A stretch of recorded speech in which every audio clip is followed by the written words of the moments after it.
اسماعیل بن ابراہیم نے داؤد سے، انہوں نے شعبی سے اور انہوں نے مسروق سے روایت کی، کہا میں حضرت عائشہ رضی اللہ عنہا کی خدمت میں ٹیک لگائے ہوئے بیٹھا تھا کہ حضرت عائشہ رضی اللہ عنہا نے فرمایا، ابو عائشہ، یہ مسروق کی کنیت ہے، 3 چیزیں ہیں، جس نے ان میں سے کوئی بات کہی اس نے اللہ تعالیٰ پر بہت بڑا بہتان باندھا۔ میں نے پوچھا وہ باتیں کون سی ہیں؟ انہوں نے فرمایا، جس نے یہ گمان کیا کہ محمد صلی اللہ علیہ وسلم نے اپنے رب کو دیکھا ہے تو اس نے اللہ تعالیٰ پر بہت بڑا بہتان باندھا۔ انہوں نے کہا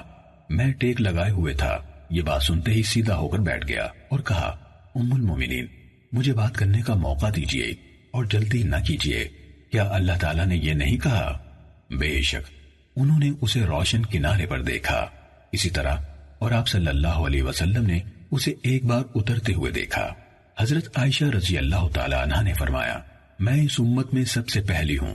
جس نے اس کے بارے میں رسول اللہ صلی اللہ علیہ وسلم سے سوال کیا تو آپ صلی اللہ علیہ وسلم نے فرمایا،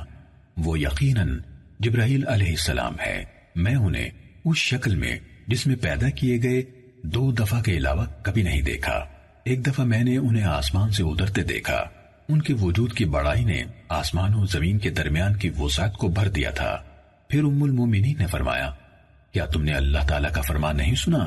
آنکھیں اس کا ادراک نہیں کر سکتی اور وہ آنکھوں کا ادراک کرتا ہے، اور وہ باریک بین ہر چیز کی خبر رکھنے والا ہے۔ اور کیا تم نے یہ نہیں سنا کہ اللہ تعالیٰ فرماتا ہے، اور کسی بشر میں طاقت نہیں کہ اللہ تعالیٰ اسے کلام فرمائے مگر وحی کے ذریعے سے یا پردے کی اوٹ سے، یا وہ کسی پیغام لانے والے یعنی فرشتے کو بھیجے تو وہ اس کے حکم سے جو چاہے وہی کرے، بلا شبہ وہ بہت بلند اور دانا ہے۔ ام المومنین نے فرمایا، جو شخص یہ سمجھتا ہے کہ رسول اللہ صلی اللہ علیہ وسلم نے اللہ تعالیٰ کی کتاب میں سے کچھ چھپا لیا تو اس نے اللہ تعالیٰ پر بہت بڑا بہتان باندھا، کیونکہ اللہ تعالیٰ فرماتا ہے،